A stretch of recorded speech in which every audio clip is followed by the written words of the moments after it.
Hello guys! Welcome. So, itatanong natin ngayon, bakit biglang nagbalik sa isip mo itong taong ito? Okay? Bakit bigla siyang nagbabalik sa isip mo? So, full moon ngayon, ano? So, tingnan natin kung ano yung energy ng taong ito. Bakit ba ito nagbabalik sa isip mo? Para to sa mga no contact. Thank you nga po pala sa mga nagsusubscribe. Sa mga bumabalik, maraming salamat. Ayan, start na tayo, no? So, palasahin ko lang.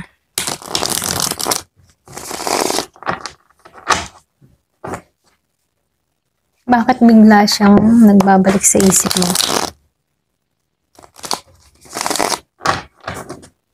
Bakit bigla siyang nagbabalik sa isip mo?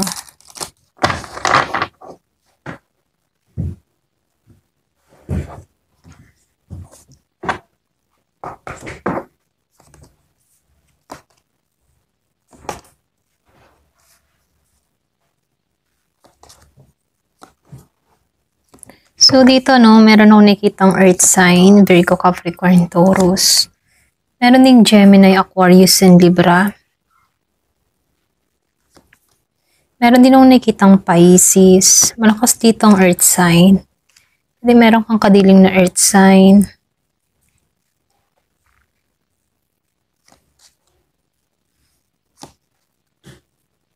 So, meron din akong nakikitang mga ilan-ilan, Scorpio, Cancer, and Pisces.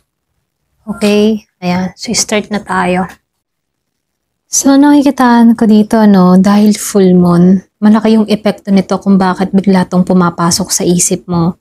So, dito sa full moon ngayon, ngayong magdi-December 4, ano, so mamaya pabilog yung buwan, okay? Pataas yung buwan ngayon, okay? So, nakikitaan ko dito, ito yung panahon ng paglilinaw, okay? So, ibig sabihin, meron ditong puputok ang katotohanan. Kumbaga, meron akong nakikitang pagbabalik na hindi pa natapos na cycle. Kumbaga, sobrang lakas nito pagdating sa mental pulse at intuitive connections. So, ibig sabihin, kaya kung bigla yung iba sa inyo, bigla na lang tong pumapasok sa isipan mo, may dahilan to. At hindi ito random. Okay? So, dito, no, nakikitaan ko dito yung King of Earth and the Fool. So, ito yung unang nagsasabi dito na kung saan ito yung energy ng isang taong mahirap bitawan. So, ibig sabihin, very steady, grounded, malalim ang naging connection. At may unfinished stability. So, naiwan sa pagitan yung dalawa. Okay? So, nakikitaan ko dito, hindi naman to pantasya, hindi naman to overthinking, ano. Kumbaga, meron lang kayong imprint sa isa't isa. Okay? Kumbaga, yung cold moon, ano, dahil full moon, so cold moon ngayong December, so nagtitrigger ulit yung imprint na yon kung bakit bigla na lang napasok yung alaala. Okay? So, nakikitaan ko rin dito sa The Fool Upright. So, meron akong nakikitang dalawang dahilan kung bakit bigla mo tong naiisip. Okay? So, nakikitaan ko dito, meron ditong bagong cycle na gustong magbukas. So, anong ibig sabihin nun? Para ba siyang reset button? Okay? Na kinakapitan ng universe sa connection nyo. Okay? So, nakikitaan ko dito, pwedeng mayroon ditong biglaang paggalaw sa energy niya patungo sa'yo. So, dahil kahit ba wala kayong contact ng tao na to, no? Kahit tahimik kayo, no? Nakikitaan ko dito, meron ditong impulsive emotional push siya, okay? Siya towards sa'yo, okay? So, nakikitaan ko dito, kaya yung iba sa inyo nagugulat ka para bang may kumukurot, okay? Kumikurot yan. Kumukurot bigla sa isip mo or bigla mo tong naaalala tong tao na to dahil dito, okay? Dahil sa energy, dahil sa full moon na tinatawag na cold moon ngayon December 4, okay? So, nakikitaan ko rin dito sa 7 of Air, upright. So, meron ditong mental intrusion. Meron akong nakikitang energetic telepathy or pwedeng silent thoughts. At biglaang memories, ano. So, ibig sabihin, siya yung malakas mag-isip, kaya bumabalik ito sa isip mo. For example, iniisip ka ng tao na to na matindi. Okay, matinding pag-iisip niya about sa'yo, mga memories nyo. Kaya, bigla mo tong naaalala. Bigla mo tong naiisip. Okay? So, hindi ito dahil ikaw yung nagpaparamdam sa kanya, no? Kundi, nagpupok yung energy mo unconsciously, okay? Kumbaga, siya nagpupok sa energy mo, okay? Ganon. So, nakikitaan ko dito, kapag ganito yung lumalabas, lalo-lalo na cold moon ngayon, pa-full moon. So, meron ditong period na ibig sabihin, meron ditong regret, pwedeng guilty, or pwede rin na gustong aminin yung katotohanan, okay? So, nakikitaan ko dito, lumalabas siya sa subconscious niya sa kanya, saka papunta sa'yo, ganon. Lumalabas siya, kumbaga lumalabas sa subconscious niya, saka napupunta sa'yo, okay? So, dito, no, nakikitaan ko rin dito, itong The High Priestess, reverse, no? So, ito yung nagsasabi na kung saan hindi mo ito nafe-feel dahil intuitive ka, okay? Kumbaga, nafe-feel mo ito dahil may energetic leak mula sa kanya. So, nakikitaan ko dito, pag reverse ang High Priestess, ano, may isang taong hindi makapag-suppress ng emotion. So, nakikitaan ko dito, hindi makontrol yung kanyang iniisip tungkol sa'yo or pwedeng hindi comfortable sa katahimikan, ganun. So, kaya yung energy niya tumatawid papunta sa'yo. Okay? So, dito, dahil lumabas tong Justice Upright, ano, meron akong nakikitang karmic reason. Ano yun? So, nakikitaan ko dito, kailangan kayong i-balance. Okay? So, ibig sabihin, kailangan meron tapusin or pwedeng kailangan kayong ayusin kahit hindi magbalikan. Pwedeng kailangan mong ayusin yung sarili mo, kailangan din niya ayusin yung sarili niya. Okay? So, dito, yung Justice Upright, ano, ganito kasi yung spread nito. Ganito yung ibig sabihin nito, no? So, nakikitaan ko dito, karmic recall. Okay? So, dito sa karmic recall, ibig sabihin, ano, bumabalik yung connection dahil may unfinished contract kayo or pwede rin unfinished business. Okay? Kumbaga, hindi mo ito inaas pero hinihila ka pabalik ng treat. Kumbaga, hinihila ka ng pabalik ng destiny. Okay? Kumbaga, yung sinulid ng destiny, hinihila ka pabalik dito. Okay?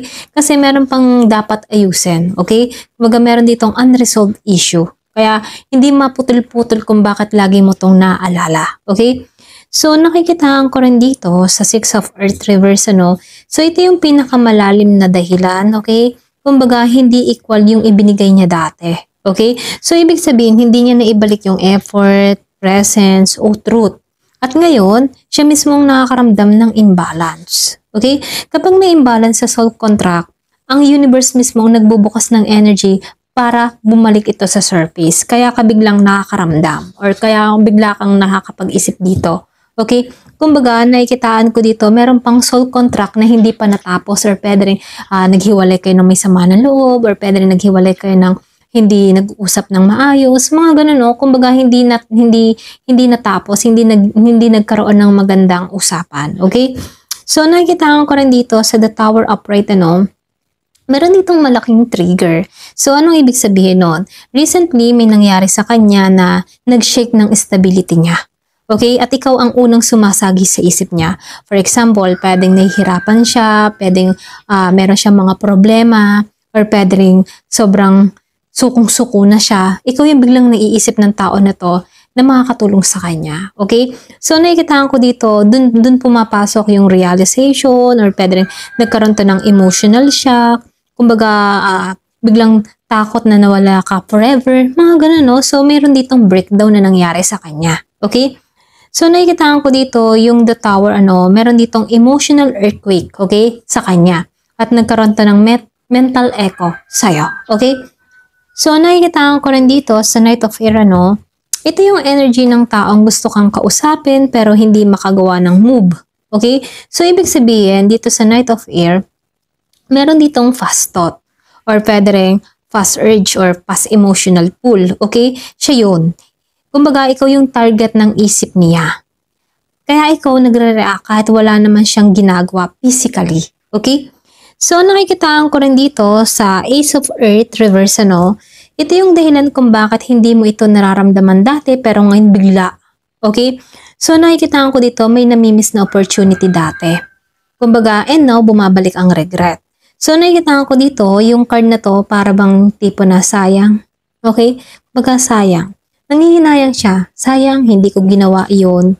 Dapat pala, ginawa ko ito. Mga ganun, no? So, ginagawa niya ito para baga, kumbaga, andun yung regret eh. Kumbaga, nangihinayang siya na sana stable siya ngayon. Hindi siya nagkakaroon ng problemang ganito. Kung ikaw yung pinili niya rito. Okay? So, nakikita ko dito, once na dumating yung cold moon energy, ano, lalo-lalo na ngayon, full moon.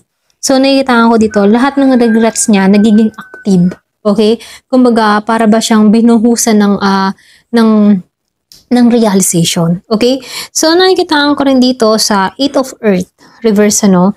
So, ito yung emotional, kumbaga, emotional na nararamdaman niya. So, ibig sabihin, hindi niya baga alam kung paano i-work out yung connection. Pero, ayaw niyang mawala ito. Okay? So, nakikitaan ko dito, dahil reverse ito, no? Yung bang tipo na inconsistent. Hindi siya naging consistent sa'yo. Meron ditong frustration. Pwedeng hindi niya alam kung paano bawiin yung kanyang mga sinabi sa'yo or ginawa sa'yo. Mga ganun, no? So, nakikitaan ko dito, guilt yung lumalamon dito. Okay? So, nakikitaan ko dito, lahat ng ito, nagpupush ng energy niya papunta sa'yo. Okay? So, nakikitaan ko rin dito sa King of Air reverse, ano? Ito yung pinakamalakas kasi meron ditong pull, okay? So yung pull, may gusto siyang sabihin sa'yo pero natatakot siyang lumapit. Pwedeng may truth siyang gustong ilabas pero ayaw niya, okay? So kung nakikitaan ko dito, ayaw niya pero iniisip ka niya, ganon. So gusto niya pero hindi siya gumagalaw, ganon. So nakikitaan ko dito, ito yung contradiction kasi meron ditong causing ng mental connection to fire up sa'yo. Okay? So, nakikitaan ko rin dito sa Eight of Water upright. So, meron ditong subconscious. Okay? Ito yung subconscious niya. Kung saan, alam niyang meron siya, kumbaga, meron siyang hindi binibitawan ng maayos. Kaya pasensya na sa tahol ng aso. So, nakikitaan ko dito, alam niyang may emotional closure siya dati, ano? Or, meron siyang emotional closure na hindi niya ibinigay sa'yo. Okay? So, nakikitaan ko dito merong emotional longing or pwede ring avoidance. Meron ditong spiritual pull pabalik sa nakaraan at ikaw yon. Okay? So, nakikitaan ko rin dito sa The World Reverse. Kumbaga yung The World Reverse dito, no? Meron ditong closing energy na kung saan hindi pa sealed or hindi pa sarado, may unfinished chapter, mga ganun, ano? So, nakikitaan ko dito, meron pang hindi na ikwento. Okay? Hindi nasabi at hindi na answer. Okay? Kumbaga, meron pang hindi tapos. Kaya ito'y bumabalik sa isip mo, no? Dahil ikaw ang humihila, kundi dahil siya ang hindi makabitaw mentally at karmically. Okay? So, nakikitaan ko dito, bakit siya bigla mong naiisip? Ito yung sagot. Okay? Dahil iniisip ka ng tao na to instantly. Okay? So, nakikitaan ko dito, nagsisisi siya sa mga bagay-bagay. So, meron akong nakikitang karmic cycle na gusto niyang i-close, okay? Kaya lang dito, no, hindi niya masabi yung katotohanan. Meron din akong nakikitang biglang nangyaring tower dito, no, na kung saan moment sa kanya. Okay? Ginigising siya. Kumbaga, yung cold moon ay pinupwersa siya na harapin at huwag iwasan yung matipong, yung cold moon or full moon energy ngayon, hinihila siya na harapin lahat yung katotohanan, okay? Or pwedeng hinihila siya harapin lahat na magsabi ng katotohanan, okay? Kumbaga, nakikitaan ko dito, ikaw ang taong nagbibigay sa kanya ng clarity or pwedeng kahit hindi nyo ito pinag-uusapan, ramdam niya na ikaw ang malinaw para sa lahat, okay? So, ngayon itatanong natin dito. Ano ba yung gustong sabihin niya na hindi niya masabi sa'yo? Kasi nakikitaan ko dito, merong pag-iwas siya. May pag-iwas siya rito. Okay, ano ba yung gustong sabihin ng tao na to na hindi niya masabi sa'yo? Ayan. Ano ba yun? Ano yung gusto niyang sabihin na hindi masabi sa'yo? At bakit naiwas siya? Ayan, pasensya na, utal talaga ako. Naiwas sa'yo. Ayan.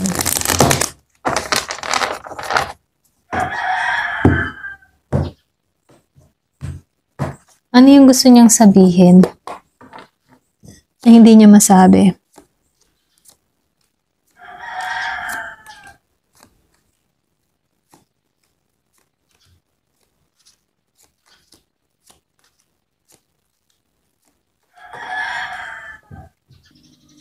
So, dito, lumalabas dito. Ito yung gustong sabihin niya dito, lumabas tong Chariot Reverse, Nine of Cups reverse, yung bang tipo na hindi alam ng tao na to kung paano lalapit sa'yo. Okay? So, natatakot ito na magkamali muli. Kumbaga, may gusto siyang gawin pero Para bang nakalak yung paa niya.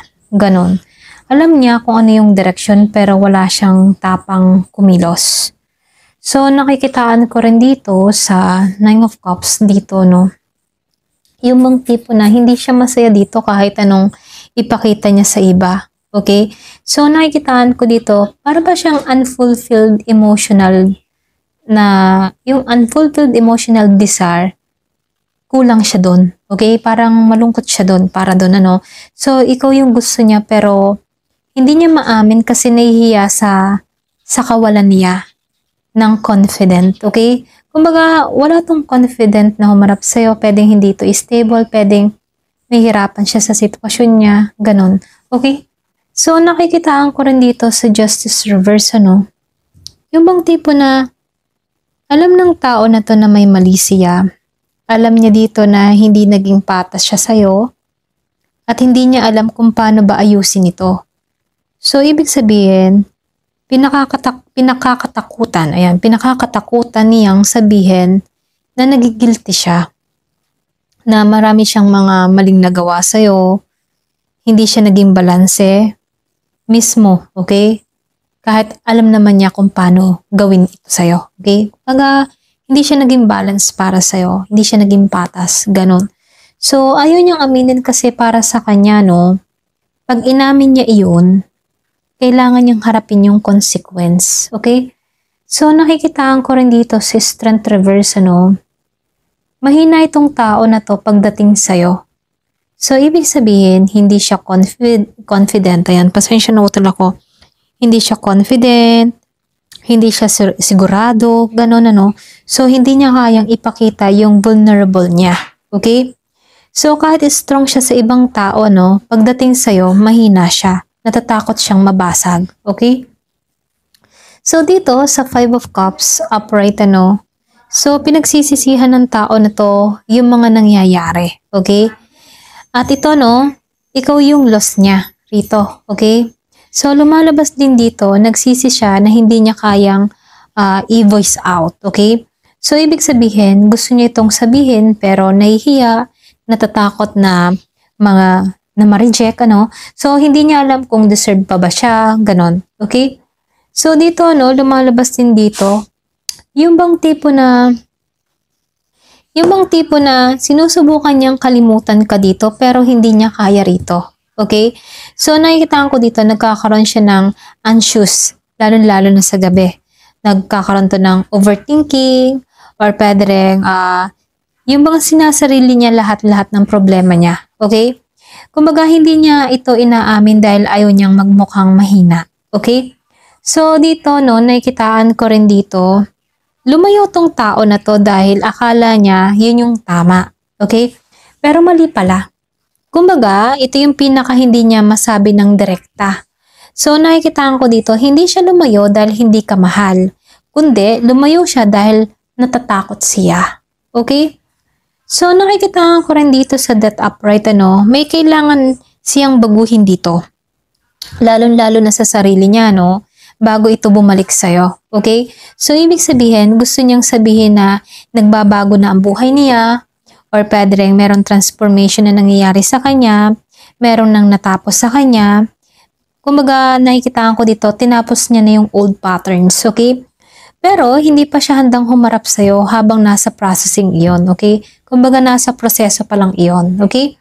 So, nakikitaan ko rin dito sa Seven of Wands, reverse, ano, pagod na siyang ipagtanggol yung sarili niya. Alam mo yun? So, ibig sabihin, ayaw niya nang makipag-arguing, ganon. Ayaw niya nang sumagot sa mga tanong. Ayaw niyang harapin yung issue. So, lumalabas dito, hindi dahil ayaw niya itong ayusin, kundi dahil hindi niya alam paano simulan. Okay? So, nakikitaan ko rin dito sa Knight of Swords reverse, ano, ang dami niyang gustong sabihin pero lagi siyang hino-hold back. Alam mo yun? So, nakikitaan ko dito, gusto niya sanang mag-direct message sa'yo, bigla ang paglapit, bigla ang confession, mga ganun, ano. Kaya lang, pinipigilan niya yung sarili niya. Natatalo siya ng takot. Okay? So, nakikitaan ko rin dito sa Ace of Cups reverse, okay? Ace of Cups reverse. May nararamdaman pa tong tao na to sa'yo. Okay? Pero natutuyo dahil ito ay hindi naaalagaan. Ganon, alam mo yun, yung parang tipo na meron siyang nararamdaman sa'yo pero nababaliwala dahil hindi siya kumikilos. So, ibig sabihin, ito yung emotional truth niya. Okay? Kumbaga, hindi naglaho yung kanyang nararamdaman. So, nakikita ko dito, nasusuppress lang dahil sa guilt at takot. Okay? So, nakikitaan ko rin dito sa The Hangman Upright, reverse, sorry. Hangman Reverse. So, nakikitaan ko dito, yung bang tipo na ayaw niya dito maging stuck or pwede rin, hindi niya ba alam kung paano mag-move. Ito yung confession na hindi niya kayang sabihin dito, no? So, ibig sabihin, ayaw na niya maghintay. Yung bang tipong ayaw niya na magpaka-stagnant, mga ganun, no?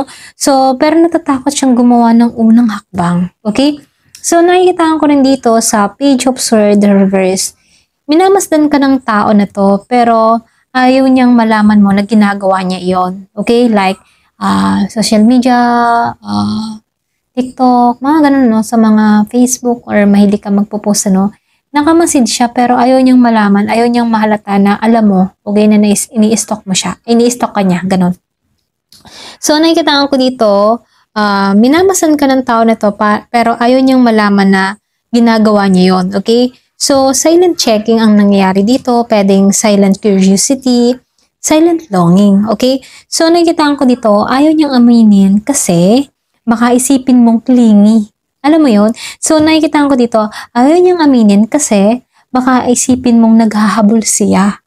So, nakikita ko dito, baka ma-expose yung emotion niya. Ganon. So, nakikitaan ko dito, binabantayan ka niya in silence. Okay?